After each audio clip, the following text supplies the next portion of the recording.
Kausar Ahmad. Cuman sebenarnya gue lahir dengan nama Yoki Falsi Abuska. Itu ya mungkin orang tua gue dulu agak sekuler ya. Jadi maksudnya mereka nikah muda. Waktu itu gue lahir ya, terus ya mereka kasih nama iseng aja misalnya. Oh kayaknya asik nih kasih nama Yoki, kan belum ada Yoki Falsi Abuska.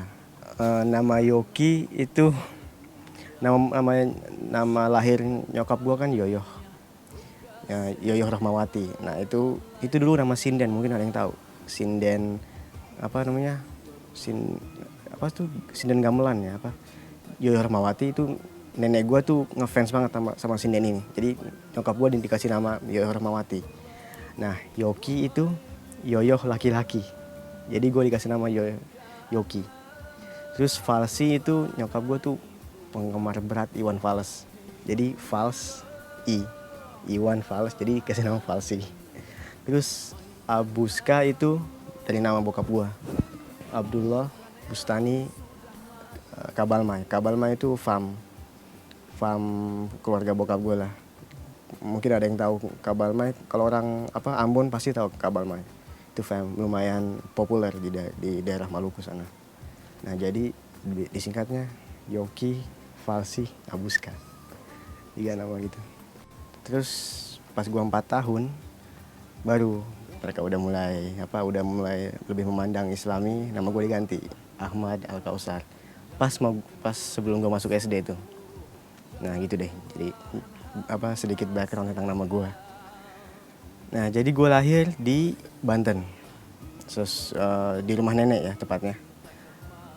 Cuman gue sebenarnya dari kecil tuh tinggal di Jakarta, di Lebak Bulus waktu itu. Jadi gue lahir di Banten, udah numpang lahir doang. Terus pindah lagi ke Jakarta setelah berapa bulan. Di Jakarta gue nggak pernah netep sih sebenarnya. 1 tahun Lebak Bulus, terus pindah ke Siaga, terus Kalibata, terus Pasar Minggu, agak pindah-pindah dulu gitu maksudnya. Ya. Terus katanya sih waktu itu gue sempat karena satu lain hal, gue mulai SD tuh sama nenek di Banten. Jadi gue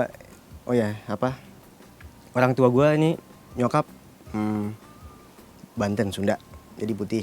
Bokap gue Maluku, ya gitu, dengan etnisnya yang sedemikian. Jadi gue di Banten tuh kayaknya cuma gue doang yang muka beda waktu sekolah, waktu SD. Ya jadi ya otomatis gue gue dipandang agak beda lah ya, maksudnya berkulit lebih gelap, terus sekolah di sana ya, dan ya agak sedikit lingkungan yang agak aneh aja waktu itu. Jadi gue 2 tahun di SD, terus setelah itu sejak 2 sampai kelas 2 baru gue pindah lagi Jakarta setelah 2 tahun di Banten. Nah waktu gue pindah disitulah gue gabung di program homeschooling komunitas debu. Sekolahnya itu Al Sodik. Ini sekolah yang didirikan oleh Chef Fatah dari maksudnya ini program homeschooling yang dia buat untuk Mustafa dari kecil lah, dari Mustafa kecil ini program ini udah ada homeschooling ini. Jadi yang ngajar ada mungkin keluarga sendiri atau yang pokoknya yang punya kemampuan mengajar atau punya skill khusus yang dapat diajarkan pada anak-anak komunitas ini yang begitu banyak.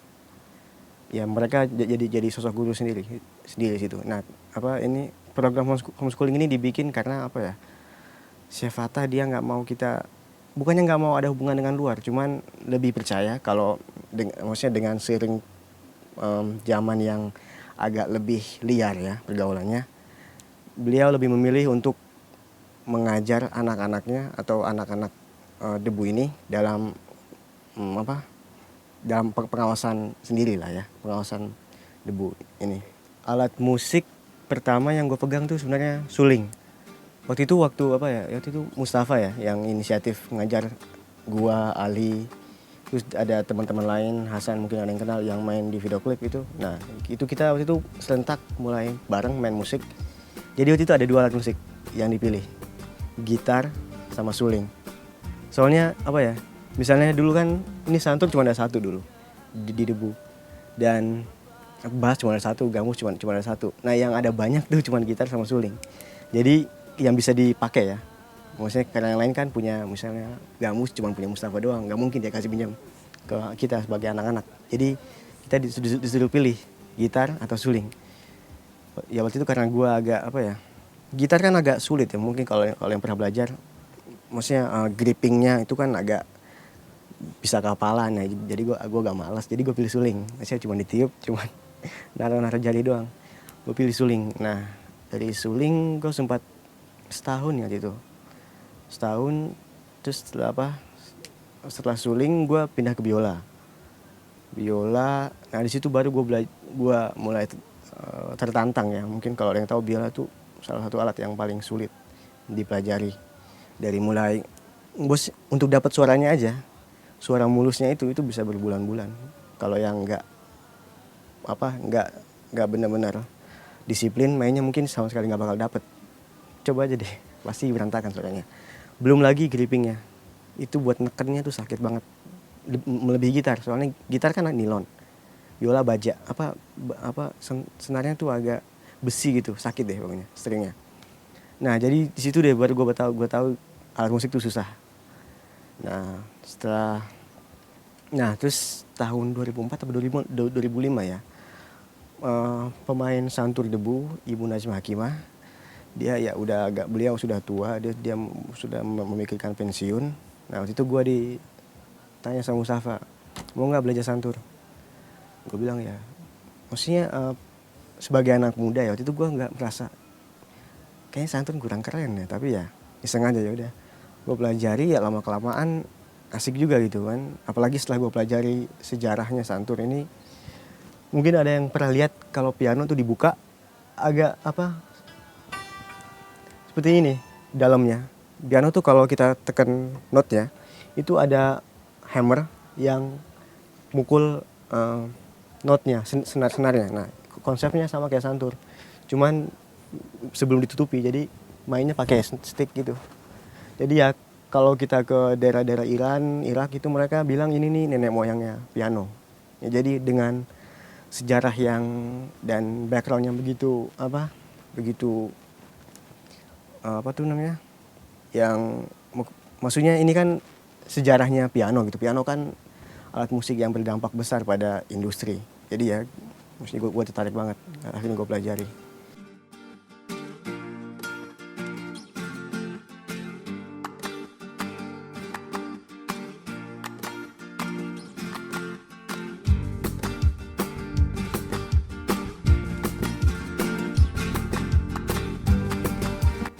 Iya itu dia. Karena dari kecil gue udah masuk homeschoolingnya, jadi gue udah lumayan familiar sama lingkungan debu. Terus ya tadi Ibu Najma Hakimah yang main santur, beliau pensiun. Sebenarnya pasca sebelum dia pensiun gue udah mulai masuk. Maksudnya kayak apa ya? Apa namanya itu? Intern apa? Apa namanya itu? Magang ya. Sebelum beliau pensiun gue udah masuk kayak magang gitu, maksudnya main-main ikut, tapi gue naik panggung, cuman gue nggak pakai mic, masih buat latihan ngelawan atmosfer panggung aja. Ya, jadi ya setahun sebelum beliau pensiun gue udah diangkat, maksudnya sebagai potensi lah ya, sebagai potensi member. Dan akhirnya pas beliau pensiun ya gue udah lumayan matang. Waktu tahun 2008 beliau pensiun, ya udah gue masuk sebagai penggantinya. Ya dan ya gue umur 14 tahun itu. 14 tahun masuk debu. Dalam lingkungan debu tuh yang jelas ya kekeluargaannya ya. Kekeluargaannya dan fokus kepada dua hal ini yang membuatnya istimewa, musik sama Islam. Gue paling punya project sendiri ya. Selain ada beberapa hal, gue sama Ali sama Abdullah sama ada 2 orang lain, Dio sama Sajat namanya, kita punya band sendiri, Kafilah. Juga gue juga pengen lagi ada bikin project sendiri juga sebagai sebagai agak kayak DJ konsepnya. Jadi kita solo gitu, terus dengan konsep cuman mixer sama mic sama sama santur gue. Jadi gue pengen gue gue punya inisiatif pengen merubah konsep etnis, bukan merubah sih, cuman lebih buka jalan buat santur ketimbang dipandang sebagai alat etnis yang nggak masuk di dunia modern atau gitu. Gue punya inisiatif pengen merubah image itu aja, karena ini memang alat yang luar biasa suaranya. Gini, belajar, kalau untuk belajar tekniknya sih sebenarnya itu 3 tahun ya, benar-benar dapat memahami santur itu 3 tahun. Tapi kalau dibilang belajar sih sampai sekarang gue masih belajar. Soalnya kalau dicari dengan apapun ya, pasti ada hal lain yang bisa dipelajari. Jadi sampai sekarang pun gue masih bisa kira-kira yang bisa gue pelajari dari santur ini. Kayaknya ada hal baru, misalnya dubstep atau gitu, yang gitu-gitu. Seiring dengan zaman ya gue coba ngeblend aja. Jadi santur dengan hal-hal yang baru gue pelajari terus. Bisa gue cari hal baru gitu. Waktu kecil sebenarnya gue pengen jadi pilot ya. Tapi ya maksudnya itu kan gue masih umur 6 tahun, gue pengen jadi pilot gitu. Karena gue waktu di Banten dulu 2 tahun, itu Banten kan ya pesawat pasti tiap hari lewat. Kalau mau landing di Soekarno-Hatta tuh tiap 10-15 menit adalah pesawat lewat. Dan anak-anak situ ya, maksudnya gue cuman karena anak-anak situ tuh, anak-anak sekitar rumah tuh benar-benar kagum sama pesawat yang lewat. Jadi gue merasa kalau gue jadi pilot kayaknya enak nih. Jadi anak-anak bisa kagum sama gue. Kota yang paling berkesan, sebenarnya setiap kota sendiri punya kesan dan ciri khas yang lumayan istimewa ya. Jadi kalau dibilang ada satu kota kayaknya susah. Jadi Jakarta walaupun dengan kemacetannya misalnya, ada kesan-kesan yang nggak bisa kita peroleh dari kota-kota lain. Dan sebaliknya dengan kota-kota lain, walaupun nggak se-advance atau semaju Jakarta, tapi ada hal-hal misalnya pemandangannya, lautnya, pegunungannya. Tapi ya mungkin favorit ya bagi gue, kota yang paling gue lumayan berkesan itu daerah-daerah Maluku ya. Karena pertama tuh mungkin sekarang udah mulai naik ya, nama-nama kota-kota Maluku, Papua, seiring dengan ada masalah itu di Papua sana. Tapi bagi gue kota-kota di daerah Maluku, Papua tuh yang paling indah ya sebenarnya, melebihi dari sisi laut, baharinya, lautnya dan pemandangannya itu bagi gue itu yang paling menarik. Dan saya sangat disayangkan kalau teman-teman dari Jawa belum paham atau belum pernah ke sana sama sekali gitu. Harapan kedepannya ya, debu bisa selama ini kan kita berjalan semaksimal sebisa mungkin, tapi nggak begitu banyak planning. Kita pokoknya apa jadinya aja kalau dengan debu. Mungkin yang gue harap dari debu tuh kita bisa, ya karena dulu kan gue juga, maksudnya gue benar-benar baru jadi orang dewasa ya, baru mungkin setahun 2 tahun yang lalu. Selama ini kan gue cuma ngikut aja. Dan ya Mustafa juga, ya seperti yang tadi gue bilang, debu kan kita tumbuh jadi mendadak musisi sebenarnya. Jadi ya mungkin karena selama ini kita sudah punya pengalaman dan udah 13 tahun juga di ranah musik Indonesia, gue berharap sih debu bisa lebih mematangkan planning dan musik, dan juga rakyat Indonesia bisa menerimanya dengan konsep religi yang modern, yang sebenarnya belum pernah ada sebelumnya di Indonesia ini.